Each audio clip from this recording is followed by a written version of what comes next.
Hello student, मैं doctor अपराजिता GIC mains 2026 biology के written exam के लिए जेनेटिक्स एंड बायोटेक्नोलॉजी का एक इम्पॉर्टेंट क्वेश्चन मैं लेके आई हूँ कि रिकॉम्बिनेंट डीएनए टेक्नोलॉजी में प्रयुक्त होने वाले विभिन्न प्रकार के टूल्स लाइक रेस्ट्रिक्शन एंजाइम और वेक्टर की विस्तृत व्याख्या कीजिए। इसके लिए सबसे पहले तो आप ये समझिए कि रिकॉम्बिनेंट डीएनए टेक्नोलॉजी है क्या।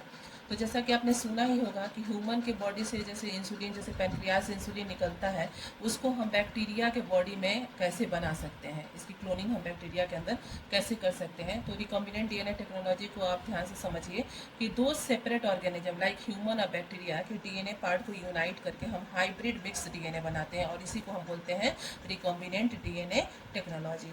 और इस टेक्नोलॉजी को जेनेटिक इंजीनियरिंग और रिकॉम्बिनेंट डीएनए टेक्नोलॉजी दोनों कहा जाता है।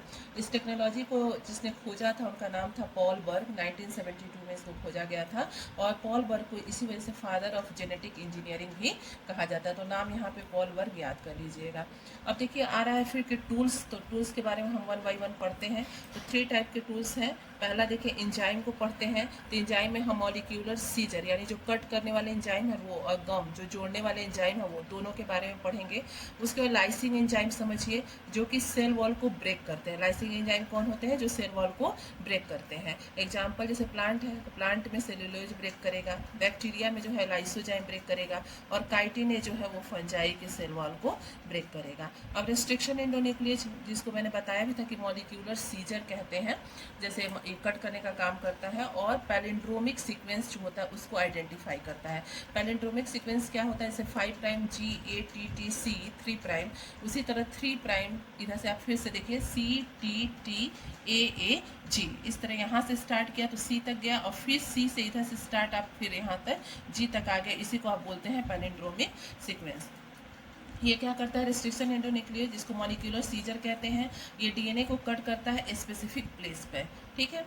और क्या करता है? 2 इंड बनाता है। एक पहला इंड होता है स्टिकी इंड और दूसरा इंड होता है ब्लंट इंड। देखिए वीडियो मैं शॉर्ट में डाल रही हूँ, फुल वीडियो के लिए आप शॉर्ट के कमेंट सेक्शन में जाके उसके लिंक से पूरा वीडियो देखिएगा। एग्जाम्पल इसका रेस्ट्रिक्शन एंडोन्यूक्लियस का ई कोर फर्स्ट है और हिंद थर्ड है।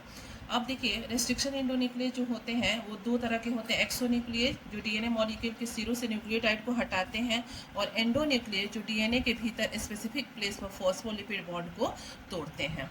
ठीक, ज़्यादातर इसमें टाइप सेकेंड का यूज किया जाता है। उसके बाद sticky end versus blunt end आप समझिए।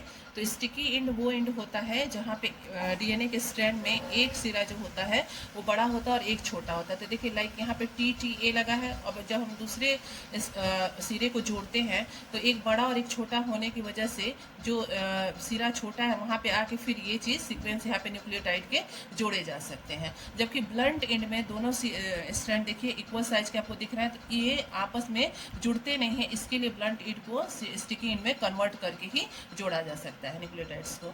अब देखिए नोमेनक्लेचर का रूल क्या है। मैंने बताया रेस्ट्रिक्शन न्यूक्लियस में कि जो एंजाइम है कि ई कोर 1, तो इसका जो नोमेनक्लेचर रूल है वही है कि जो ई लिखा हुआ है, ये ई जो है वो जीनस का नाम होता है और सी वो जो है वो स्पीसीज का नाम होता है। उसके बाद आर जो होता है वो स्ट्रेन होता है, और ये जो 1 लिखा है सबसे पहले इसको खोजा गया था, मतलब रोमन में पहला नंबर इसका है, तो इसलिए ई को 1 इसको कहा जाता है। अब नेक्स्ट हम देखते हैं क्लोनिंग वेक्टर। नेक्स्ट टूल क्या है? वेक्टर।